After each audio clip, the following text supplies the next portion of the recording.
Obrigado, Eugênio, por música tão, sem trocadilhos, tocante, porque nos lembra uma história tão trágica. Vamos cantar daqui a pouco esse hino, mas que mostra exatamente como a vida é, né? Nós estamos com aquele grupo Companheiros de Oração pelo WhatsApp. E hoje eu recebi um pedido de oração, logo depois do culto, de uma pessoa que é amiga da família. Em Itatiaia, um jovem de 24 anos, chamado Theo, perdeu a vida envenenado por gás durante a noite. E, por acaso, eu conheço o pai também, o cineasta Silvio Beck, e a pessoa, quando me passou a mensagem, disse de como estava destruída a família, no sentido de arrasada, né? E, de fato, são situações pelas quais nós, por vezes, passamos, né? De fato, é uma dor imensa, sem medida de a gente considerar. Agora há pouco, uma irmã me disse que uma parente muito próxima está com um câncer muito agressivo. Já ocorreu isso na sua família, ela sabe qual é o desfecho. São situações pelas quais nós passamos, que mostram que é a história desse hino, que embora as situações pelas quais nós passamos, as quais chamamos de circunstâncias, não é boa a palavra circunstância, parece uma coisa sem importância, mas são os eventos da vida, por serem muito dolorosos por vezes, a nossa vida não pode estar na dependência desses eventos, sejam eles bons ou ruins.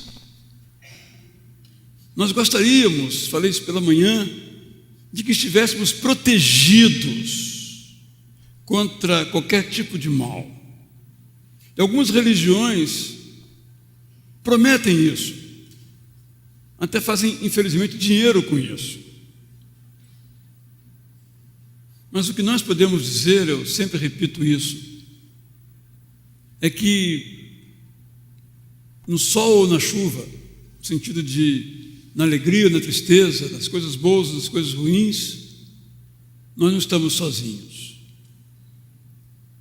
E nós podemos ser, gostaria de dizer muito isso, nós podemos ser pessoas que abençoem. Muitas vezes nós estamos das soluções para os nossos problemas. Não estamos errados em fazer isso. Mas como é que vêm as soluções dos problemas para nós? Como é que Deus manda a solução? 99% através de pessoas. E quem são essas pessoas? Eu, você. Hoje uma pessoa me procurou e disse assim: quero dizer a você o seguinte, graças a Deus e às suas mensagens, esquece minhas mensagens, não tem importância isso, eu estou livre do alcoolismo. Não sei que detalhes, mas foi o testemunho dessa pessoa.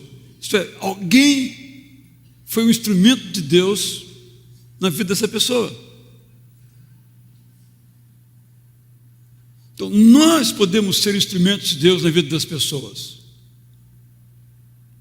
Esse nosso ministério, Celebrando a Recuperação,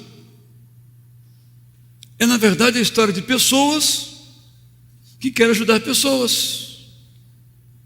O seu fundador, John Baker, tinha um sério problema pessoal. Ele, através da leitura da Bíblia, através do companheirismo, ele foi curado, embora Quem é doente nesta área sempre é doente, mas em recuperação. Ele ficou pensando: o que eu agora posso fazer para ajudar outras pessoas? Olha, estamos aqui por causa disso. Ele podia dizer: graças a Deus, agora eu estou bem. E nunca saberemos o seu nome. Mas graças a Deus, agora eu estou bem. O que é que eu posso fazer para abençoar outras pessoas? Então, nós aqui, no dia 18 de agosto, vamos começar o nosso grupo de apoio mútuo, celebrando a recuperação. Talvez você não tenha grandes temas para tratar na sua própria vida. Tenha pequenos temas. Você vem a si mesmo, porque você vai abençoar outras pessoas. Venha para até aprender como você ajudar outras pessoas. Porque o mais comum da gente é, as pessoas com problemas, nós nos afastamos delas. É muito mais cômodo. Porque se eu me aproximar, eu ouvir, eu vou acabar me envolvendo. Não. Sim, mas como é que Deus pode abençoar aquela pessoa? Vai mandar um anjo que vai soprar no ouvido dela que ela precisa de A ou B? Vai. Esse anjo sou eu, é você. Nós somos os anjos de Deus. Nós temos, portanto, nesse instante, a oportunidade de sermos ajudados e também de ajudar outras pessoas. Porque esse também é o nosso drama. Como é que eu vou ajudar aquela irmã, aquele irmão, aquele vizinho, aquele amigo, aquele parente? Como é que eu vou ajudar? Nós às vezes não sabemos nem como abordar. Então, é essa cultura do apoio, da ajuda, que nós precisamos desenvolver. Porque foi isso que Jesus fez todos os anos em que aqui esteve. O ministério de Jesus foi o ministério de ajudar pessoas. E se você observar bem o relato bíblico, há poucas referências de Jesus falando a multidões. A maioria delas falando a pessoas individualmente. Pode pegar as histórias. Mesmo as parábolas, quando ele contou, eram para poucas pessoas. Talvez só o Sermão do Monte e o Sermão das Dores, ele teve uma plateia de talvez 2 ou 4 mil pessoas. Mas na maioria dos casos, 1 a 1, a 11, a 12, ao longo de toda a sua vida, ele talvez tenha formado apenas 120 discípulos. 10 vezes o grupo inicial que ele chamou. Nossa paixão não é multidão. Nossa paixão é gente. Gente como a gente, que tem nossos dramas, nossas dores, nossos sonhos, nossos projetos. Deus decidiu fazer assim. Ele se encarnou e se tornou uma pessoa, como a gente é. Foi tentado, teve fome, teve raiva, teve oposição na família, teve traição, igualzinho a gente, com aquela diferença que nós já sabemos, que ele não pecou. É a única diferença. Nos demais, conflito em casa, traições, projetos abortados, perseguições, inimigos gratuitos, igualzinho a gente. Mas foi Deus que assim decidiu. Ele e o Pai escolheram assim, porque o projeto de Deus é gente. É uma expressão um pouco antiga. Gente como a gente. Nos alegramos por estarmos participando agora então deste momento na nossa vida. Saudamos a todos mais uma vez. Quero dizer que as nossas reuniões aqui desse horário não terminaram. Vamos até o dia 17 de agosto, quando será o lançamento. Na semana que vem, eu vou começar uma microsérie sobre depressão. Então é uma chance de você convidar pessoas também, para abençoar pessoas. Há pessoas com depressão que podem ser curadas. E há pessoas com depressão que precisam aprender a viver com a depressão e serem felizes. Isso como é que te ajuda uma pessoa assim? Então, vamos ter alguns encontros tratando especificamente sobre depressão, sempre visando a recuperação, a restauração. A todos, então, mais uma vez, saúdo. Se é a primeira vez que você vem aqui hoje, nós estamos exatamente introduzindo em nossa igreja o ministério Celebrando a Recuperação, liderado pelo pastor José Maurício Cunha do Amaral, com o apoio da irmã psicóloga Janaína Heller de Souza, né? A idade já começa lá dentro, né, os fiozinhos, né, se desencaparem. Então a irmã Janaína, que é uma expert, no bom sentido, porque não só da teoria, mas da prática nesse assunto, ela tem dado uma supervisão geral para a gente, vai hoje nos falar. Também da missionária Mônica Hatton, que igualmente não é meramente uma teórica no assunto, mas uma pessoa que vivenciou a sua própria realidade, como ela compartilhou conosco.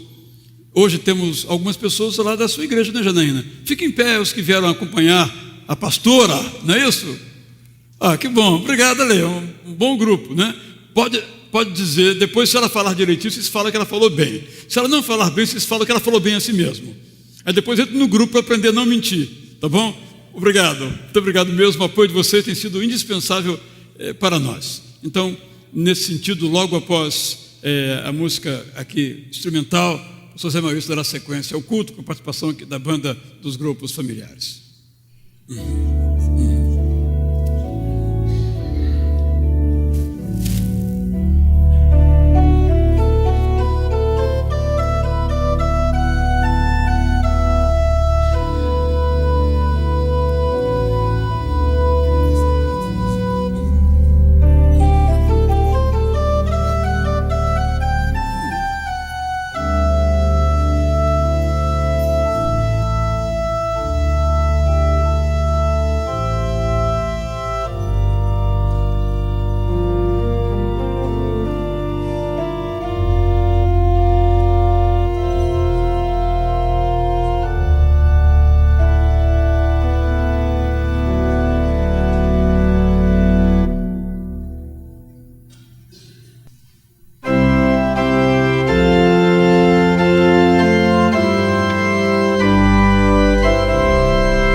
Quero convidar você então a fazer a leitura juntamente comigo do texto que está no nosso programa de culto, Efésios 4, verso 4. Depois nós vamos ter este momento de adoração ao Senhor. Vamos ler todos juntos? Há um só corpo e um só Espírito, assim como a esperança para a qual vocês foram chamados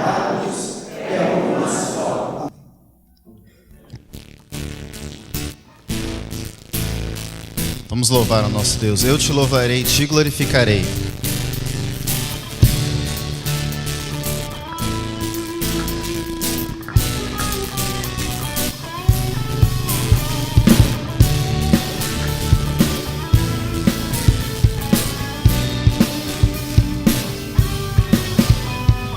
És tu, única razão da minha adoração, ó Jesus. És tu, única esperança que anelo ter, ó Jesus. Confiei em ti, fui ajudado, tua salvação tem me alegrado. Hoje há gozo em meu coração, com meu canto te louvarei. Eu te louvarei, te glorificarei. Eu te louvarei, meu bom Jesus. Eu te louvarei, eu te louvarei, te glorificarei. Eu te louvarei, meu bom Jesus. És tu, única razão da minha adoração, ó Jesus. És tu, única esperança que anelo ter, ó Jesus.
Eu vou seguir com fé. A próxima música que nós cantaremos, lá em Abacuque 3, no versículo 17, fala isso: ainda que a videira não floresça, que a vide não dê o seu fruto, ainda assim eu estarei confiando em ti. Vamos cantar ao nosso Deus.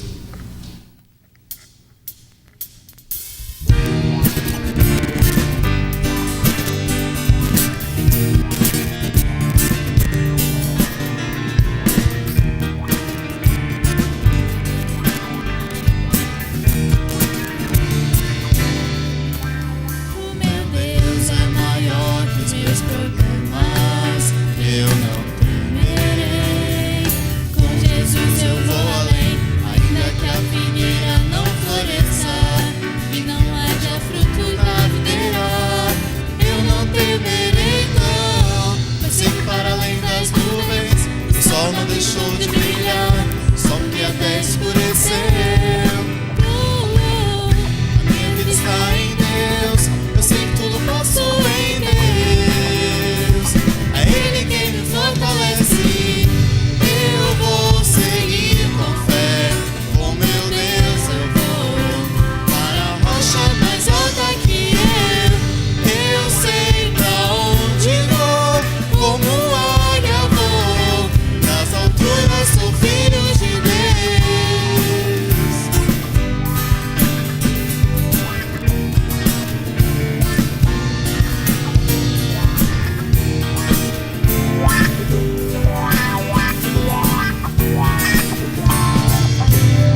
Senhor, recebe então, Pai, a nossa adoração, o nosso louvor, porque o nosso coração aqui está para te adorar e te louvar na beleza da tua santidade. É a nossa oração em nome de Jesus. Amém. Os irmãos podem, por favor, sentar-se. Quero agradecer aqui os meninos e as meninas aqui do instrumental. Foi muito bonito, né? Teve hora que eu nem cantei, fiquei só ouvindo. Que bom, graças a Deus. Nós vamos ter agora então, irmãos, esse instante de consagração de nossas vidas através da consagração de nossos dízimos e ofertas. Quero também lembrar aos irmãos que estamos recomeçando o semestre do nosso Ministério do Reforço Escolar. Então, se você tem um violino que está em desuso, queremos dizer que vamos começar aulas de violino para as nossas crianças de reforço escolar, educação musical. Se você quiser participar disso, doe um violino, a parte de um violino. É uma maneira de você estar conosco, também ajudando essas crianças, como é o nosso dever. Tudo que nós fazemos, queremos que seja para abençoar outras pessoas. Os recursos que são aqui levantados são para abençoar outras pessoas. Uma das frases que eu mais gosto sobre igreja é a seguinte, de William Temple: igreja é a única organização cujo objetivo é aquele que está lá fora. Não são os seus associados, podemos nós dizer. Também nós somos beneficiados, é claro, mas é alcançar outras pessoas, onde elas se encontrarem, onde elas estiverem. Temos tido o privilégio de ajudar tantos projetos, por exemplo, a Cristolândia. Essa semana nós vamos dar notícia no boletim sobre a nova apresentação no cinema do filme que a nossa igreja, de certo modo, produziu através do nosso irmão Bonavita, que preparou um documentário sobre a Cristolândia. Inclusive foi o 3º lugar mundial num festival internacional de filmes cristãos dos Estados Unidos. Um documentário muito bom que depois também veremos aqui em algum momento, mas vai estar no cinema no dia 28. Você pode, então, também ver no cinema que vamos anunciar no boletim da semana que vem. É assim nós podemos ir além de nós mesmos, além de nossas próprias fronteiras. E quando você coloca o seu dinheiro aqui, você não vai ser abençoado por isso. Até pode ser, mas não faça esperando isso. Porque a Bíblia não diz isso. Diz que devemos ofertar, dizimar com alegria, segundo Deus propôs no nosso coração. Não para fazer nenhum tipo de troca com Deus. Não funciona. Com Deus não funciona a troca. Ele conhece a nossa motivação. Ele vê o nosso coração. Quando ele vê um coração, então, que faz com alegria, ele também se alegra. Nós contribuímos para que esse evangelho possa alcançar outras pessoas, essa graça possa alcançar outras pessoas. É triste a gente ver a realidade do nosso mundo, no Brasil e fora do Brasil. Falta dessa paz que excede todo o entendimento e que nós somos chamados por Deus para anunciar essa paz. A nossa contribuição financeira é uma maneira de anunciar a paz de Jesus.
Ana Beatriz e Israel, mãe e filho, podem então levar as salvas. Quero convidar você a esta participação musical agora, nessa música que diz o seguinte: só Deus conhece o meu viver. Só Deus conhece o que eu preciso receber. Então, Senhor, prepara agora o meu coração. Vou convidar a irmã Janaína para já subir e em seguida nós vamos então ouvi-la. A irmã Janaína, como eu disse, ela é líder, entre outros ministérios, do Ministério Celebrando a Recuperação na primeira Igreja Batista da Barra da Tijuca. Ela fez isso há muitos anos na primeira de São João de Meriti. E quando seu marido, José Maria de Souza, e ela decidiram aceitar o desafio de pastorear a primeira Igreja Batista da Barra da Tijuca, logo em seguida também, com o apoio do seu marido, ela implantou ali o programa. Temos aqui algumas pessoas de lá, já agradeci por estarem conosco, e ela tem escrito já material sobre esse assunto, tem vivenciado, ela é psicóloga e usa os seus conhecimentos nesta área para ajudar pessoas, mas sobretudo ela usa a palavra de Deus, porque a palavra de Deus é o melhor livro de psicologia que existe. Os outros são bons, são ótimos, devem ser lidos, psicólogos devem ser usados, isso tudo faz parte dos planos de Deus. Mas a Bíblia e o Celebrando mostra isso, que os recursos mais importantes que ao alcance de cada um de nós estão na própria Bíblia Sagrada. É o que nós então veremos, e logo após esse canto de preparação dos nossos corações, a irmã Janaína terá a palavra para nos ministrar e nos abençoar. Deus abençoe você aqui conosco e possa vir outras vezes, não muitas, para não criar problemas familiares, mas todas as que puder, será um grande prazer ter você aqui. Vamos então cantar com a nossa oração neste momento.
Bom estar com vocês, um privilégio muito grande. Obrigado muito pelo convite, pela oportunidade de compartilhar algo que já faz tão parte da minha vida, da minha existência, do meu trabalho, né, daquilo que Deus tem me dado para fazer com o ministério durante 10 anos.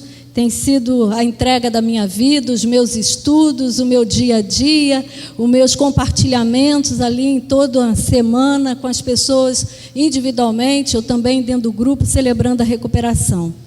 Como o pastor bem disse, comecei celebrando a recuperação em São João de Meriti, isso há 10 anos atrás, em 2005. Quando nós começamos, ainda estava bem embrionário, poucas pessoas estavam fazendo, celebrando, e eu fiquei assim, como é esse negócio? O que é isso? Eu havia estado em Saddleback em 2003, tinha conhecido o programa, tinha visto como estava sendo desenvolvido, e eu falei, como que John Baker pensou justamente aquilo que eu queria, aquilo que estava no meu coração, que já era algo que eu já estava desenvolvendo como grupos de compartilhamento. Eu não tinha uma estrutura, eu não tinha um cronograma, eu não tinha um material, mas era algo que já estava ensaiando dentro de mim. E quando eu vi o material todo em inglês, eu peguei aquele material e falei, gente, como que eu vou fazer isso? Como isso funciona? Isso tem que acontecer também no Brasil. E logo assim, chegando, comecei a treinar as pessoas que faziam parte da minha equipe de ministério, celebrando a recuperação, na época, Ministério de Aconselhamento. E nós ficamos envolvidos em conhecer um pouco mais. E aí fizemos o treinamento no final do ano. Foi o primeiro treinamento que veio no Brasil, com a equipe de Saddleback, em novembro de 2004. Em 2004. E aí nós fizemos esse treinamento com uma equipe de 10 pessoas. E quando chegou a hora de começar, pastor? E aí? As perninhas começaram a tremer. Porque depois que você começa celebrando a recuperação, você fica tão apaixonado por aquilo que você se envolve, que você não quer mais voltar atrás. E é algo que a igreja se coloca a fazer como um ministério, como um pastoreio, como um cuidado uns dos outros. E aí a gente vê quanto compromisso, quanto desejo, quanta alegria, quantas coisas lindas Deus começa a fazer na nossa vida enquanto pessoa e na vida da nossa igreja. E foi assim ali em São João durante 5 anos, e está sendo agora ali na Barra durante 5 anos. E eu começo dizendo para vocês assim, oi, meu nome é Janaína. Vou fazer de novo para treinar o pessoal, porque vocês têm que estar afinados com isso aí. Oi, meu nome é Janaína. Bom, eu sou uma crente que luta com pensamentos e sentimentos muito obsessivos, principalmente em relação à ansiedade, e sou codependente. Olha, eu tenho tratado isso por 10 anos. Com certeza, muitas coisas lindas Deus já tem feito e muitas coisas já não fazem mais parte da minha vida. Mas elas são um memorial para mim, para lembrar como eu tenho vencido e como a cada dia eu preciso vencer. Então vocês podem ver que prova de fogo eu estou, hoje, Quanta ansiedade, quantas coisas acontecendo, também na minha família, quantas coisas acontecendo e quanta ansiedade. E como todos os dias eu falei, Senhor, só por hoje, me ajuda só por hoje, porque senão eu não vou dar conta. Então, enquanto líder do Celebrando a Recuperação, e agora no final do ano, no iniciozinho deste ano, nós tivemos um culto em São João de Meriti, para lembrar o início, para falar dos 10 anos, de comemorar esses 10 anos. A pergunta que eu fiz para mim e fiz ali naquele momento foi, o que faz a gente permanecer 10 anos desenvolvendo o ministério de Celebrando a Recuperação? E essa pergunta suscitou tantas respostas, e uma dessas eu vou estar compartilhando com vocês nesta manhã, quando eu me propus pensar sobre reconstruindo a vida. Afinal de contas, quando a gente vem para o Celebrando a Recuperação, a gente já vem com uma inquietação de algo na nossa vida que pode estar quebrado, machucado, que pode estar enguiçado, que pode estar tendo não funcionar, que pode estar se colocando com algum prejuízo, e que a gente precisa olhar para a gente e dizer, eu preciso mudar isso, eu preciso dar uma nova forma, eu preciso ter sanidade nisso. E então, quando olhamos para nós, buscamos a reconstruir.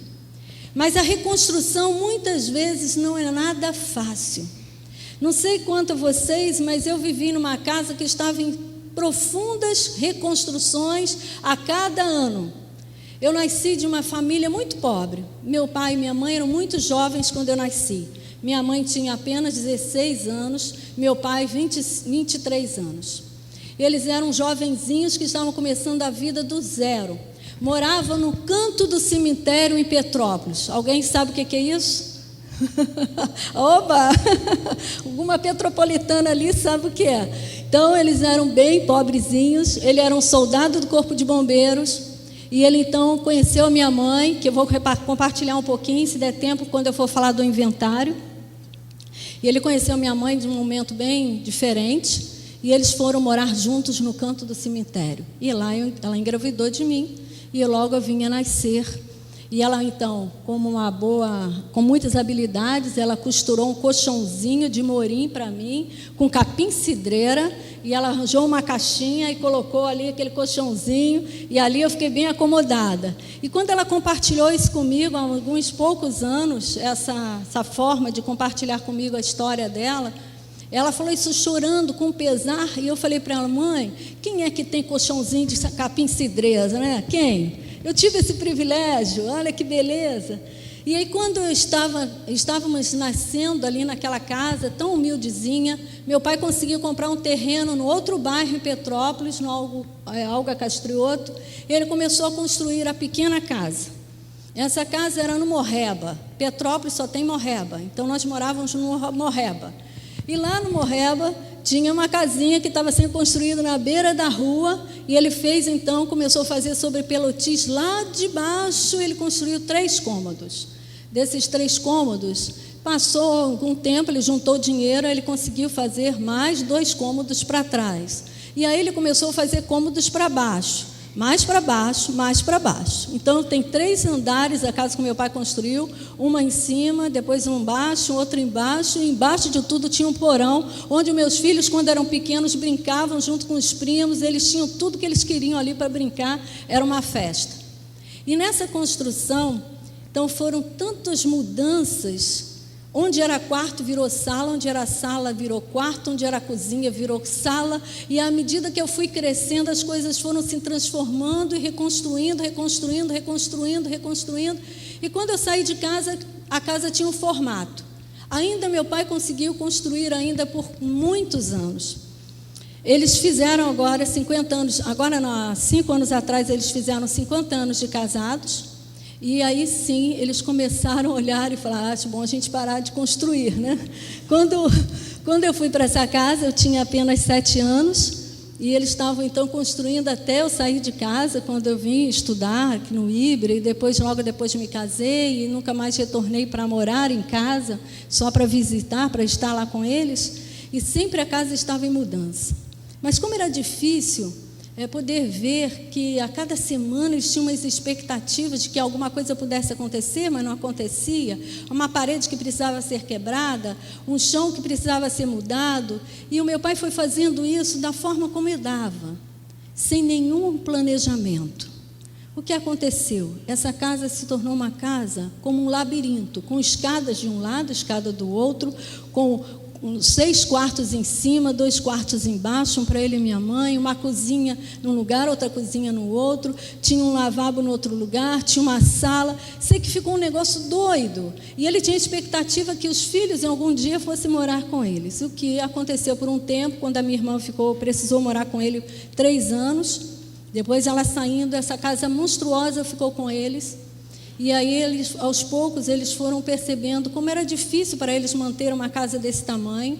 E nós começamos a mostrar isso para eles, falando com eles, até que eles conseguiram mudar para o centro de Petrópolis. E aí foi difícil vender essa casa, porque essa casa fazia parte da construção da vida dele. Mas, aos poucos, ele foi percebendo essa necessidade, e aí conseguiu. E eu fiquei pensando: quem vai comprar uma casa dessa? Quem vai querer comprar uma casa dessa lá no Morreba, de não sei quantos cômodos, e como vamos vender isso? Mas Deus foi tão bom que em 3 meses essa casa foi vendida por um valor que deu para ele saldar o apartamento que ele tinha no centro de Petrópolis, que é uma outra história, e eu preciso perceber ali como Deus agiu.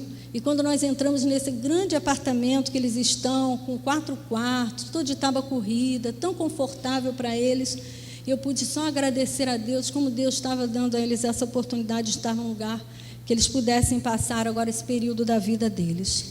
Mas quando eu estou falando isso para vocês, eu digo para a gente pensar como a reconstrução traz para a gente, ao mesmo tempo que a gente está fazendo as mudanças naquela forma de ser, traz para a gente uma necessidade de um planejamento, de uma orientação. Mas também a gente começa a ficar tão apegado àquilo que a gente tem que mudar, e a gente não consegue, muitas vezes, quebrar alguma coisa para que aquilo possa dar lugar a outra coisa. Quando nós vamos pensar sobre reconstrução, eu acho que a melhor coisa para a gente poder pensar em Neemias. Neemias nos deu a possibilidade de ver como é possível reconstruir, e que toda reconstrução ela passa por um propósito de Deus no nosso coração. Vamos buscar então nesse propósito, nessa mudança, nessa atitude de mudar a partir de uma reconstrução baseada na história de Neemias. Se você quiser, desejar, pode abrir no livro de Neemias, nós vamos estar buscando isso, a leitura, o entendimento dentro dessa leitura. Neemias foi um israelita que viveu numa época de guerras e destruições ali em Jerusalém, e ele foi levado então para morar numa parte da Babilônia com o rei Artaxerxes, e ali, por ter toda a cultura que ele tinha, a forma dele ser, ele foi colocado como copeiro do rei. Mas ele não se esquecia da sua pátria, da sua nação, e seu coração sempre se voltava para Jerusalém. E ele vivia confortavelmente num palácio, mas o seu coração estava entristecido por estar pensando em Jerusalém, sem poder regressar a Jerusalém. Sentia-se como um prisioneiro. Neemias estava vivendo então essa situação, até que ele começa a esboçar no seu coração o desejo de mudança, do que fazer diante daquilo que estava no seu ser. E nós começamos a pensar junto com Neemias, que atitudes precisamos ter quando o nosso coração começa a ansiar por mudanças, quando há uma inquietação, há um desejo, há uma busca, algo que não está bem, que a gente sente que precisa fazer alguma coisa, a gente precisa começar a ter atitudes para reconstruir ou para mudar. A primeira atitude de Neemias, pode passar para mim, por favor. Tenha uma visão clara daquilo que você deseja ver reconstruído. Essa visão clara de Neemias, ela vem dentro do capítulo 1, quando ele recebe a visita de um dos seus irmãos.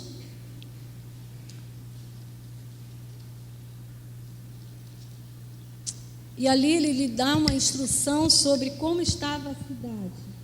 Neemias 1, verso 2, versos 2, 3 e 4.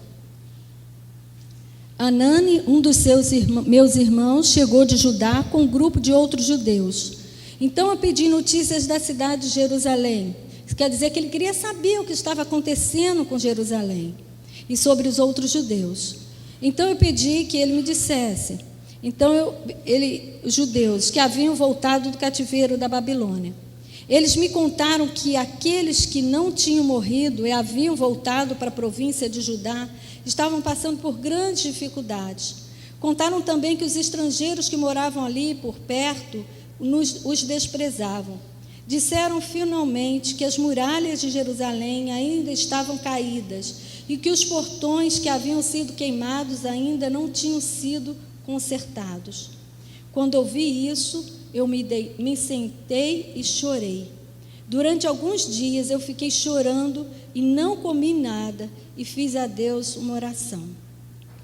Neemias estava com seu coração em total dor, falência, de perceber como estava a sua pátria, o seu lugar de nascença, ali aonde ele havia sido gerado, a sua infância, a sua família.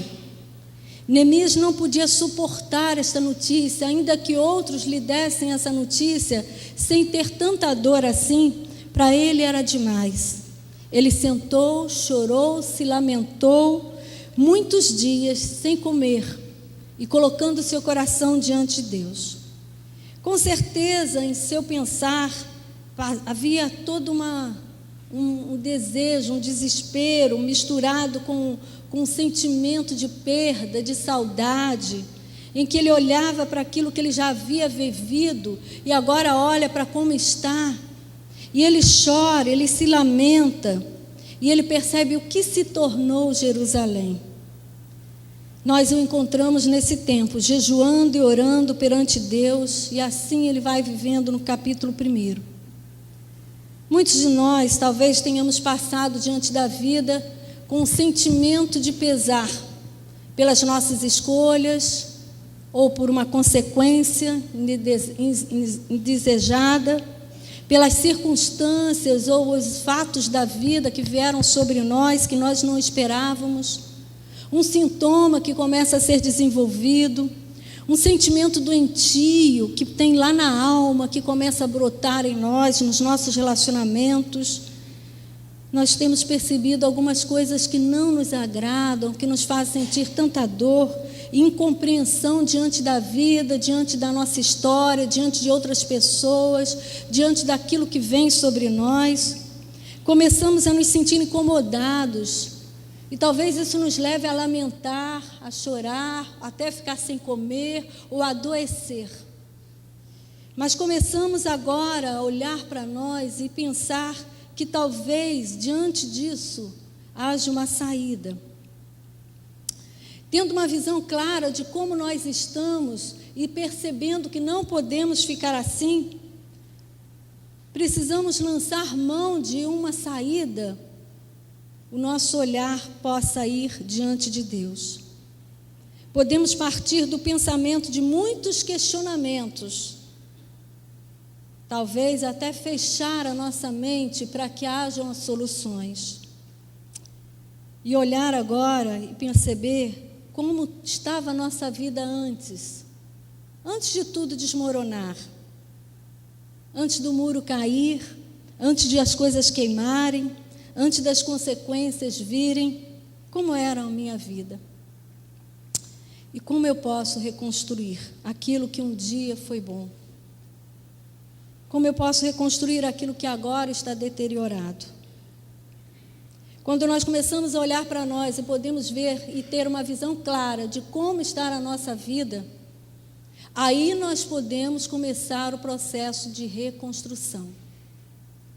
Porque se nós olharmos para nós e pensarmos, não, está tudo bem, é assim mesmo, é assim, desse jeito que é a vida, nós temos que sofrer mesmo, com o tempo isso vai passar, sem enfrentar, sem encarar, sem sentir a dor de que há uma necessidade de mudança, que eu não quero mais estar assim, a reconstrução não vai acontecer. Pense por um tempo, como está a sua vida, no que precisa ser reconstruído. O que um dia foi tão importante e bom para você e que hoje você não consegue mais usufruir, sentir e perceber. Neemias começa a desenvolver uma segunda atitude. Ele analisa qual era a parte dele no processo de reconstrução. Se percebo que está difícil, que está ruim, e agora preciso perceber o que eu preciso fazer para que a reconstrução aconteça. Neemias 2:5, ele nos diz o seguinte: eu orei a Deus do céu, depois disse ao rei, se o Senhor está contente comigo e quiser atender a um pedido meu, deixe que eu vá para a terra de Judá, a fim de reconstruir a cidade onde os meus antepassados estão sepultados. Neemias estava disposto a fazer a parte dele, tanto que passou 4 meses refletindo, chorando, jejuando, pensando, refletindo, chorando, jejuando, e humildemente ele se coloca agora diante de Deus, coloca-se diante do rei, e com desejo no seu coração de buscar ali a saída, a fim de reconstruir os muros de Jerusalém. Interessante que ele pede permissão e direção de Deus. Ele se coloca humilde diante de Deus. Ele encara a reconstrução do muro, sabendo que ele sozinho não poderia fazer isso. Ele sabia que ele precisava buscar ajuda em Deus. E ele se coloca diante dessa missão, com uma necessidade da presença de Deus na vida dele. Porque ali em Jerusalém era a cidade da sua família, onde estava a sua origem, o seu referencial, e ele não podia perder isso. A reconstrução não pode depender somente do nosso esforço, mas também não pode prescindir da vontade e da nossa determinação. É um trabalho divino-humano. É divino porque depende de uma intervenção sobrenatural de Deus, agindo em nós, através de nós, conosco, em todo o tempo. E depende que a gente possa estar nos colocando diante de Deus numa atitude de humildade, generosa, dizendo ao Senhor, Senhor, vai comigo. E quando nós fazemos isso, é porque nós escutamos o Senhor ali, batendo na porta e dizendo, eis que estou à porta e bato. Se você abrir a porta, eu entrarei e cearei contigo. E a gente dá ouvido ao Senhor e fala, Senhor, vai comigo, eu preciso da tua companhia. A recuperação só acontece quando eu me coloco diante de mim mesmo, humildemente, diante do outro, diante de Deus, para esperar que Ele me ajude a ceder a meu orgulho, a não fazer-me de vítima, a não me colocar numa situação fatalista, a não me disponibilizar a viver da forma como estou, mas enfrentar um processo de mudança que é difícil. O quanto nós estamos dispostos a mudar? O quanto nós estamos dispostos a mudar na nossa vida espiritual? Ter uma vida espiritual mais abundante, caminhando com Deus diariamente, a seguir os passos na direção de uma vida abundante. O quanto estamos dispostos a ter relacionamentos mais significativos, relacionamentos em que as pessoas possam nos dar apoio, sermos amados e cuidados, e a cuidar de outros também. O quanto estamos prontos a seguir num autoconfronto, olhar com verdade, olhar as nossas descobertas sobre nós mesmos e sobre a nossa história de cabeça erguida, mas certo de que aquilo que eu vivi faz parte de uma existência. Há um preço a pagar para as mudanças que a gente tem que fazer, mas essas mudanças elas vão se traduzir numa vida feliz e melhor. Começando a viver um dia de cada vez. Essa é uma tarefa nossa, diante de Deus, dos nossos companheiros e do nosso padrinho, prestador de conta. Análise da nossa vida e perceber qual é o nosso papel na reconstrução é o que vai fazer com que ela possa acontecer. Tem uma frase no Celebrando a Recuperação que a gente usa. Alguns dizem que fizeram Celebrando a Recuperação e nada aconteceu. Eu digo que alguns fizeram Celebrando a Recuperação, passaram pelo Celebrando a Recuperação, mas o Celebrando a Recuperação não passou por eles.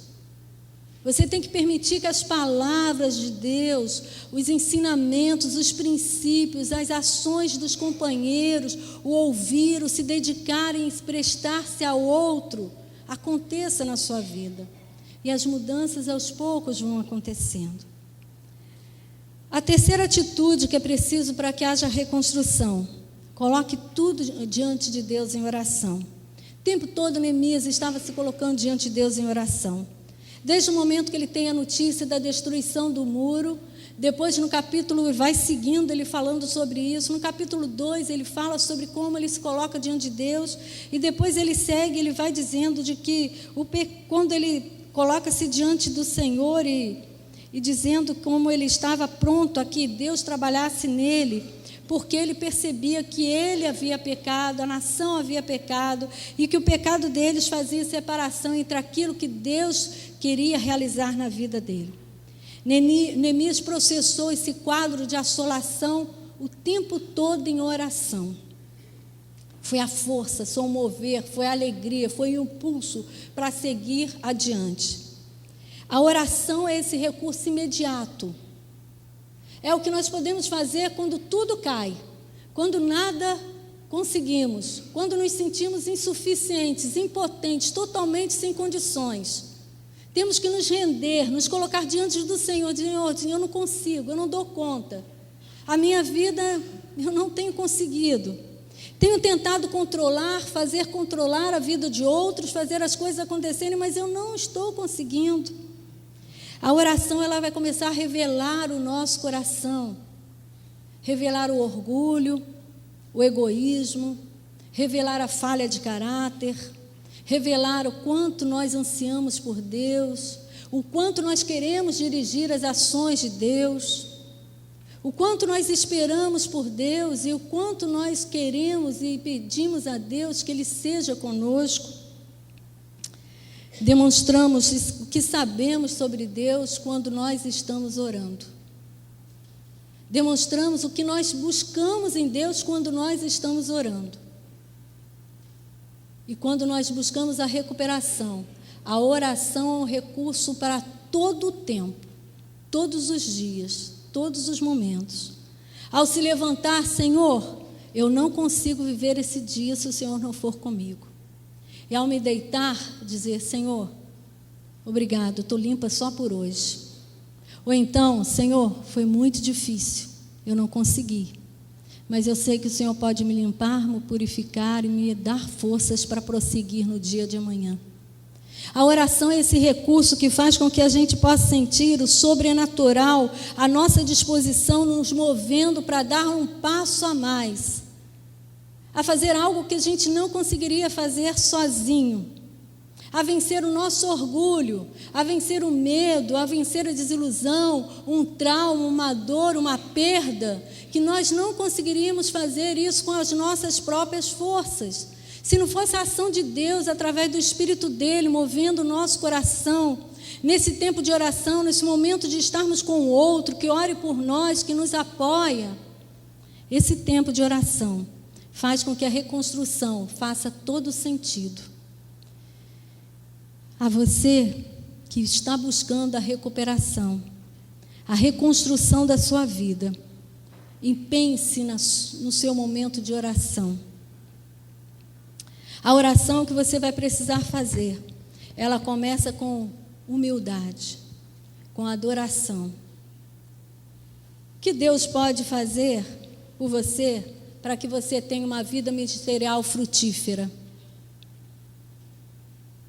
Só Ele pode te devolver isso. Para trazer de volta a paz, o respeito, o amor da sua família. Para ampliar os horizontes da sua vida profissional. Para estabilizar a sua vida financeira. Para curar as feridas da sua alma. Para devolver a disponibilidade, a disposição física que um dia você já teve. Para restaurar os seus relacionamentos.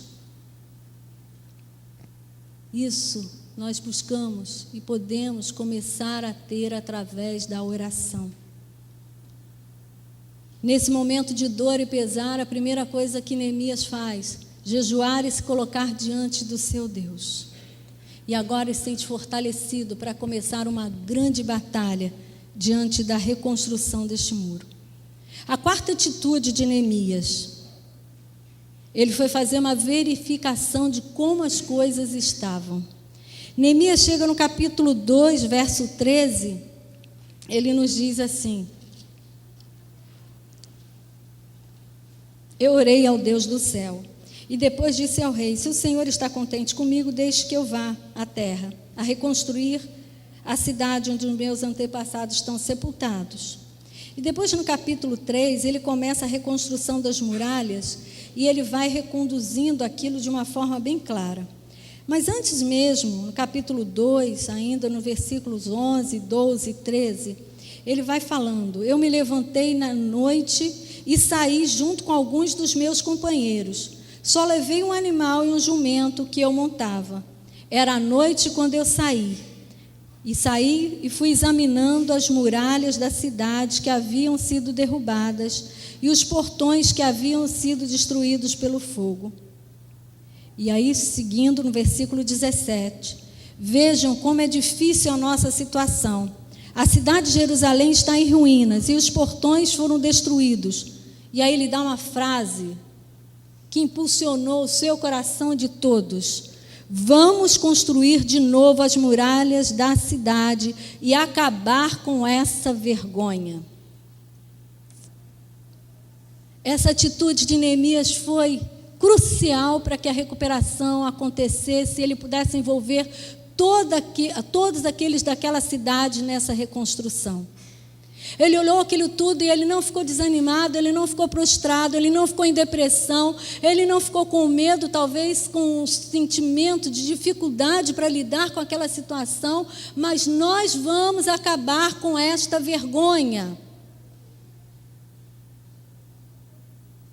Você já experimentou algum dia algum sentimento de vergonha?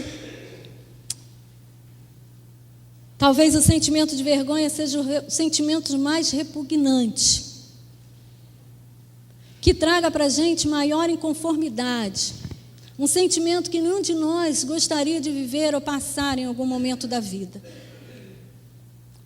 E quando Neemias chegou a Jerusalém, viu e fez essa inspeção, chegou a essa conclusão, ele falou: eu tenho que acabar com isso.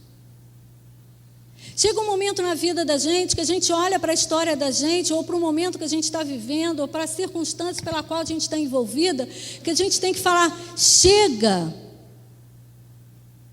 eu tenho que mudar, eu não suporto mais viver assim, chega dessa vergonha, chega de trazer vergonha para a minha família, para os meus relacionamentos, para mim mesma, para a minha história.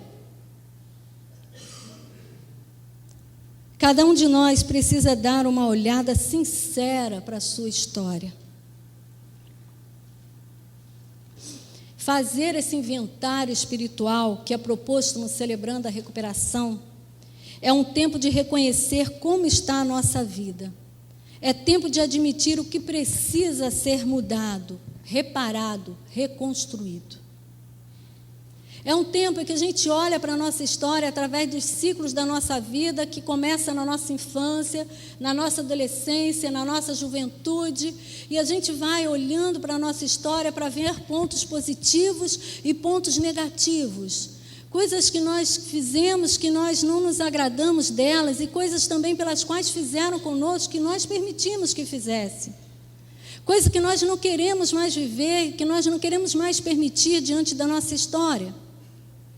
E aí nós nos propomos a começar a escrever o nosso inventário. Quantos aqui já começaram a escrever a sua história? Poucos, mas que bom que você fez isso. Você já pensou passar por uma existência sem nunca ter escrito a sua história? Quem vai fazer isso por você? Será que você vai ter alguma pessoa que vai se propor a fazer a sua biografia e poder escrever a sua história? A história é sua.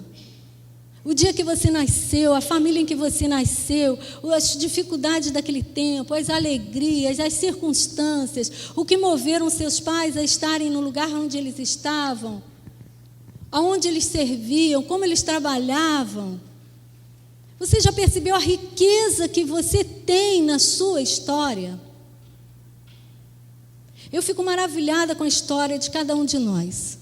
E quando eu me sento com alguns para ouvir a história, eu tenho vontade de ficar muito tempo e de dissecar algumas coisas, saber cada vez mais, porque tanta coisa linda que a gente tem na nossa história, mesmo que sejam dores, mesmo que sejam traumas, mesmo que sejam os desafios da vivência próprios da nossa humanidade, elas fazem parte de quem a gente é, da nossa existência. E nós não podemos desprezar a nossa história. O Celebrando a Recuperação nos dá essa oportunidade de parar e olhar para a nossa história. E a maioria desses que levantaram a mão são esses que já fazem parte do Celebrando a Recuperação. Que se você sentar com eles e quiser saber um pouco mais sobre a história deles, eles já sabem a história e lembram-se da história de trás para frente, de frente para trás. Porque já começaram e já sabem, escreveram. Só nós podemos nos apropriar do roteiro da nossa história. Esse roteiro está sendo escrito por nós. E nós temos que tomar ali a caneta, o computador e fazer valer o nosso direito de escrever a nossa história. Quando nós fazemos isso, é algo tão maravilhoso, tão libertador. A gente olha para aquilo que a gente escreveu, a gente fala: nossa, eu vivi isso. Eu passei por isso, minha família passou por isso. O que eu fiz, o que eu permiti, quais as dificuldades, quais as alegrias. E a partir de então, é que a recuperação vai começar a acontecer. Você viu que Neemias fez todo esse apanhado para entender o que estava, como estava, e chegou à conclusão: precisamos reconstruir. Assim também no Celebrando a Recuperação.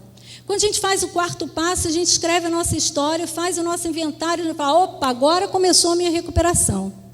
Porque eu encarei coisas que eu nunca havia encarado, eu olhei coisas sobre mim que eu não queria ver, e eu vi coisas sobre a minha família que eu nunca tinha visto, e eu agora me aproprio da minha história. E eu vou estar começando a reconstrução na minha história.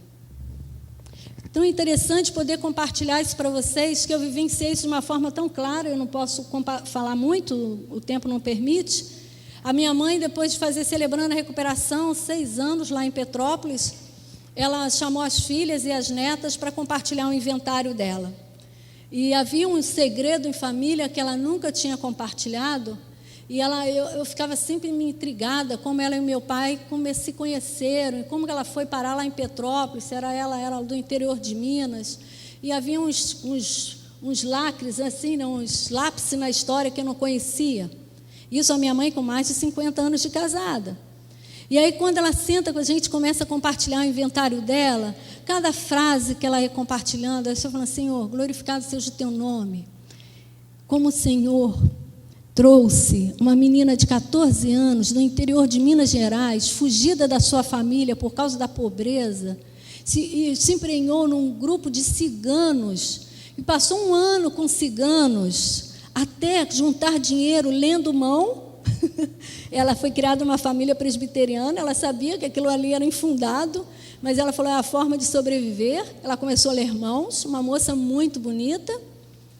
E ela então chega até Petrópolis, com aquelas moedas que ela havia pegado por ter lido mãos. Ela comprou uma passagem de Juiz de Fora para Petrópolis. Ela chegou no centro de Petrópolis, e aonde era o fórum hoje é onde era o Corpo de Bombeiros. E ela vai ao Corpo de Bombeiros, e quem estava de plantão no Corpo de Bombeiros? Seu Manel Cabo Ferreira. Cabo Ferreira, quando viu aquela moça tão bonita, por ela se apaixonou, e ele foi dando as dicas onde ela ia ficar, no albergue onde ela ia ficar, e ela começou a trabalhar em casas de família, e tudo foi acontecendo. Mas por que minha mãe tinha tanta vergonha dessa história? Ela tinha muito medo daquilo que ela podia causar de inconsequência, de um modelo inconsequente nas suas filhas. Ela tinha uma impressão de que aquilo que ela havia feito foi uma atitude inconsequente. Mesmo que tenha sido por um desespero, mesmo que tenha sido por uma dor de não suportar o que ela vivia. E aí, quando ela compartilha, eu só fiquei glorificando a Deus: Senhor, como o Senhor livrou, como o Senhor poupou, como o Senhor direcionou todas as coisas. A nossa história, ela é tão rica que nós não podemos desprezá-la. Siga em frente, é a 5ª atitude. Siga em frente, dando um passo de cada vez. Neemias foi muito coerente nisso. Ele desenvolveu atitudes de seguir em frente com planejamentos certos. Precisamos reconhecer aí no capítulo 2, 18, e depois o capítulo 3 inteiro, seguindo o livro, ele vai distribuindo entre as famílias e fazendo todo o planejamento de como aquele muro seria reconstruído. E nesse processo de reconstrução havia um planejamento minucioso de cada dia, o que seria feito, com quem ele iria contar, quais as atitudes, ações que precisavam ser desenvolvidas. Não é diferente do que fazemos no Celebrando a Recuperação, quando nós olhamos para a nossa vida, já temos a nossa história nas nossas mãos e agora nos colocamos diante dela para que vamos fazer com essa história. Se eu tive prejuízos, se eu tive enganos, se eu tive más escolhas, se eu tive algumas situações que eu causei danos a outras pessoas, ou se eu permiti que algumas outras pessoas causassem dano a mim, o que eu vou fazer daqui para frente com a minha história? Como eu vou planejar a minha vida daqui para frente? É preciso agora reconhecer que eu preciso planejar melhor a minha vida daqui para frente, me lançando a uma restauração em que vai me levar a viver um dia de cada vez, com rompimento em algumas questões, aparando algumas arestas, limpando algumas coisas, permitindo que o Senhor coloque diante de nós a possibilidade de restaurar relacionamentos, limpando o coração de feridas, e à medida que a gente vai permitindo, Deus vai tratando, Deus vai cuidando, as pessoas que convivem conosco no nosso grupo vão nos amando, cuidando de nós, e essa ferida vai sendo tratada. Bem que nós gostaríamos que a recuperação acontecesse num passo de mágica, em que a gente viesse aqui à igreja, pastor pregasse e a gente saísse novinho em folha. Mas a ruína, as dificuldades, os conflitos, os prejuízos, os enganos não se deram de um dia para o outro. Não se deram em um momento para o outro. Eles foram acontecendo, foram sendo permitidos, foram dando origem a partir de situações, eles foram nascendo e brotando e seguindo e crescendo. E quando nos demos conta, aquilo estava doendo muito. E agora a reconstrução é uma mão inversa. Vamos limpando, tratando, cuidando, vai tratando, cuidando, orando, buscando, um dia de cada vez e seguindo em frente. Neemias, ele foi absolutamente estratégico. Nós também, no Celebrando a Recuperação, temos que ter atitudes estratégicas. E o próprio programa, como o nome diz, um programa, ele estabelece para nós uma continuidade de crescimento, de ações, para que nós possamos ser tratados. Do 1º ao 12º passos do AA, seguindo com os 8 princípios do Celebrando a Recuperação, nós temos ações que nos levam a tratar-nos em todas as áreas da nossa vida. Vivendo, então, um dia de cada vez na graça e no poder de Deus. As situações difíceis, os traumas, os vícios, os maus hábitos que surgiram, agora podem ser tratados, sabendo que nós temos uma inclinação para isso. Porque como nós chegamos a essas questões?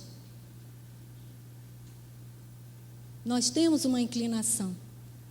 Então, nós temos que olhar para nós com esse cuidado, para que nós não venhamos a estar de novo nessa situação. Como foi a cidade de Jerusalém, da mesma forma. Se para reconstruir uma grande muralha é preciso estratégias, e a sua vida? Quais as estratégias que você tem lançado para mudar alguma questão na sua vida? Quais as estratégias que você tem buscado para que as mudanças aconteçam? Se você espera pelo outro, as mudanças não virão. Porque elas começam em você, a partir de você, pela ação de Deus e pelo seu querer. Quando nós nos propomos a compartilharmos a nossa história, vitórias, fracassos, quando nós viramos as nossas cadeiras uns para os outros, abrimos o nosso coração, nós sabemos que coisas lindas começam a acontecer.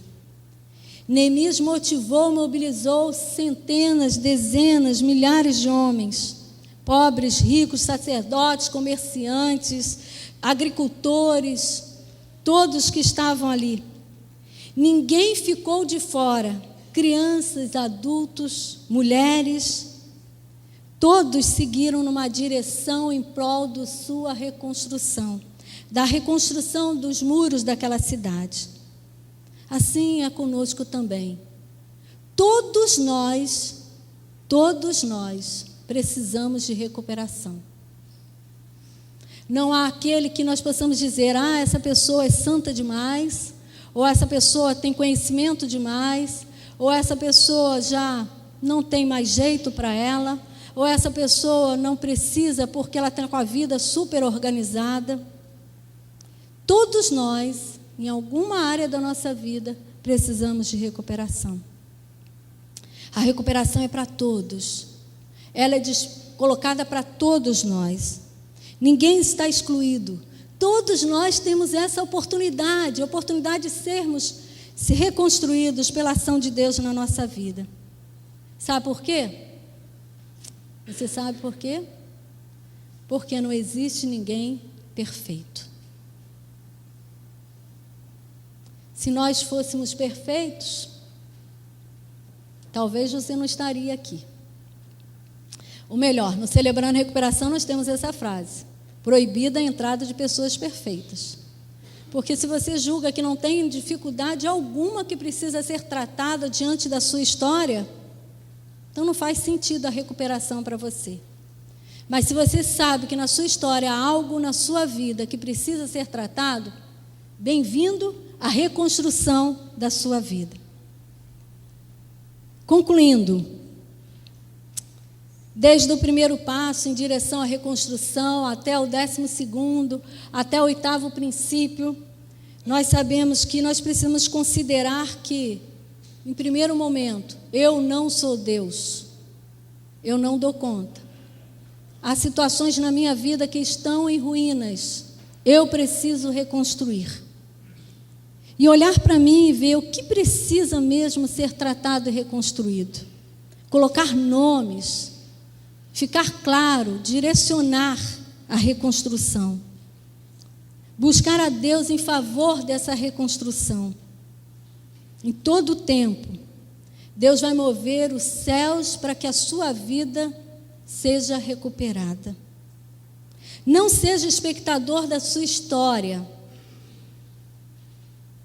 Não deixe a sua própria história passar sem que você mova e administre e você seja o roteirista e dê a direção na sua história. Faça o seu inventário, reveja os seus pontos fracos, reveja os seus pontos fortes, seus fracassos, suas vitórias. Siga adiante com esse recurso. O caminho da recuperação acontece dando este passo, começando e seguindo um passo após o outro. Busque companheiros que também estão na reconstrução das suas vidas. E não importa o tempo do opróbrio. Aquilo que por 90 anos não pôde ser reconstruído, Neemias e o povo conseguiram em 52 dias de trabalho.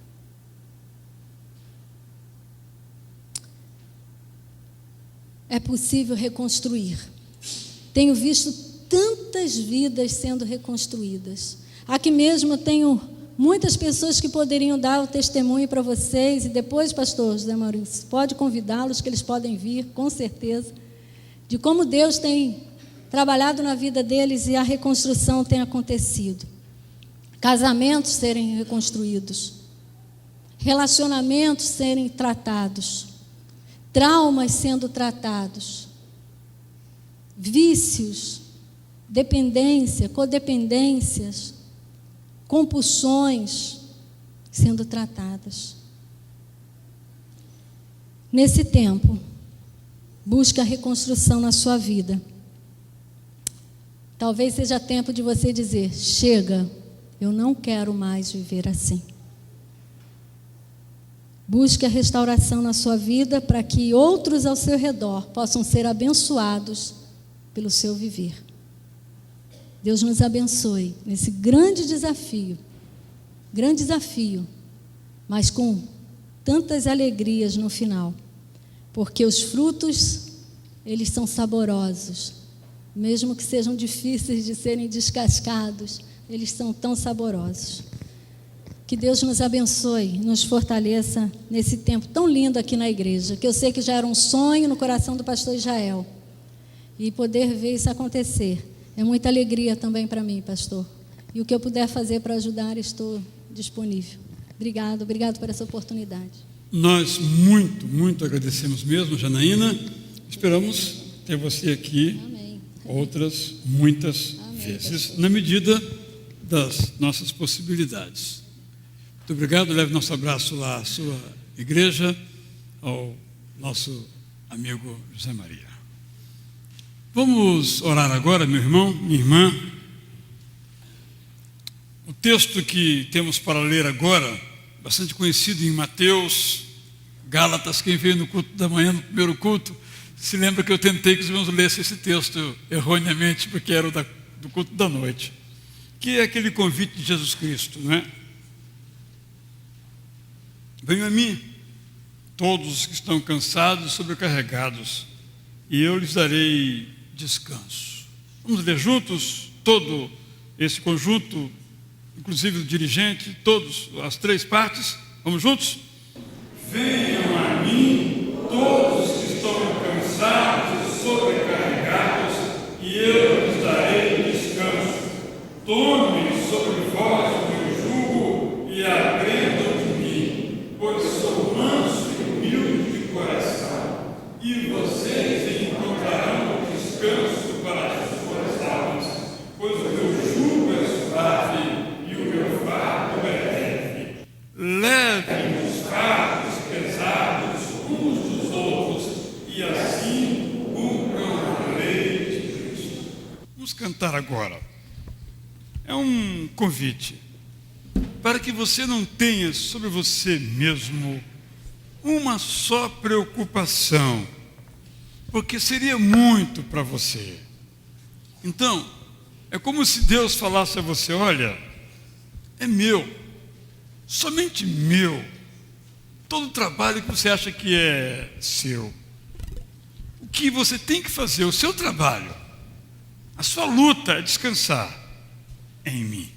Vamos cantar assentados como nos encontramos. Depois vamos orar por você. Se você quiser, enquanto nós cantamos, você pode vir aqui à frente e depois vamos orar. Vir à frente quer dizer o seguinte: eu quero que Deus me ajude a reconstruir uma área, duas áreas, muitas áreas da minha vida.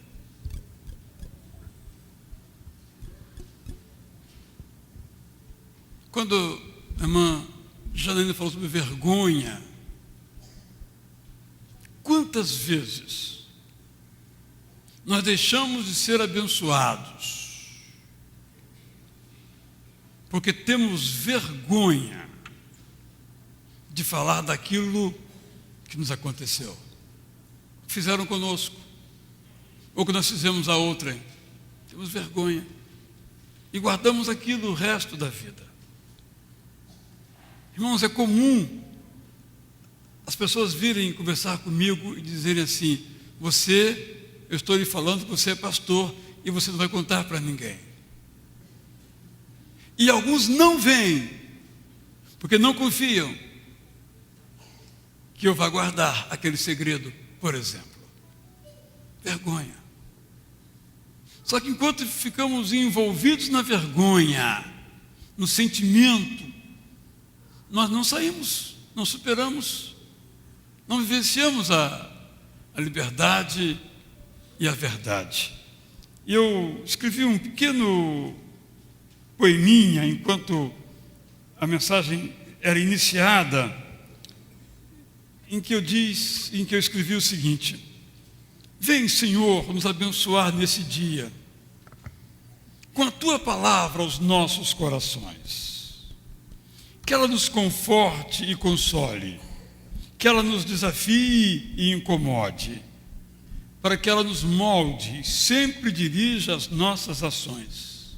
Sabemos que ela não volta vazia, que ela nos encha, então, da Tua plena alegria. Alegria é possível, uma nova vida é possível, desde que nós entreguemos a nossa vida a Deus para que Ele possa moldá-la. Não vai ser de uma hora para outra, como foi dito claramente aqui, mas damos o primeiro passo e depois Deus vai nos inspirando e empurrando para dar outros passos.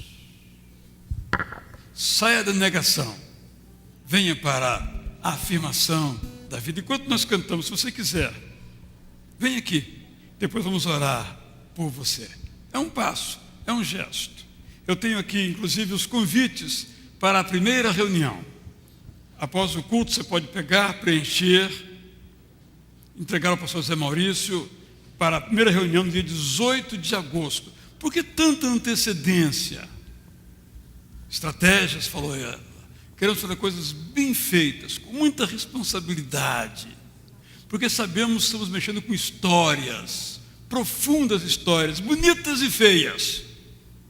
E nós todos temos coisas bonitas para contar e coisas feias para contar, que nós fizemos, fizeram conosco, são igualmente feias. Dores, tristezas, compulsões, sofrimentos, às vezes secretos, que são os que mais doem, porque não temos com quem compartilhar a nossa dor, e ela é maior ainda. Por isso o texto diz com grande profundidade que nós podemos levar as cargas uns dos outros e assim cumprir a lei de Cristo. Queremos ajudar você a levar então as suas cargas. Vamos então cantar e depois, se você assim desejar, vamos orar por você.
Nosso Deus.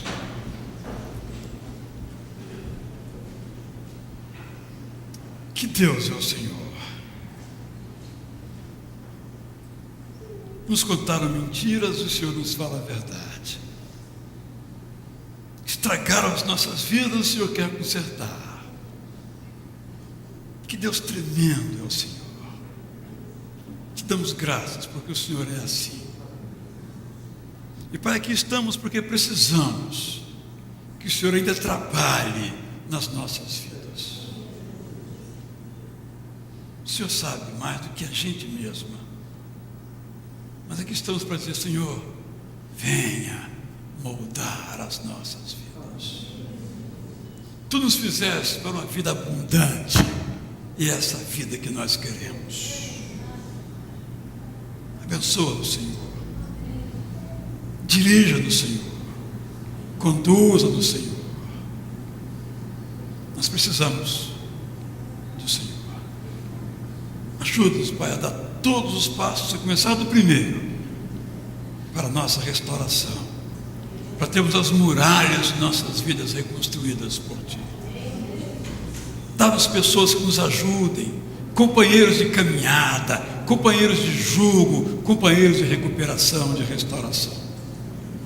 Abençoa, Senhor, a nossa igreja, para que ela possa ser cada vez mais sadia e santa. Te rogamos em nome de Jesus. Deus nos abençoe.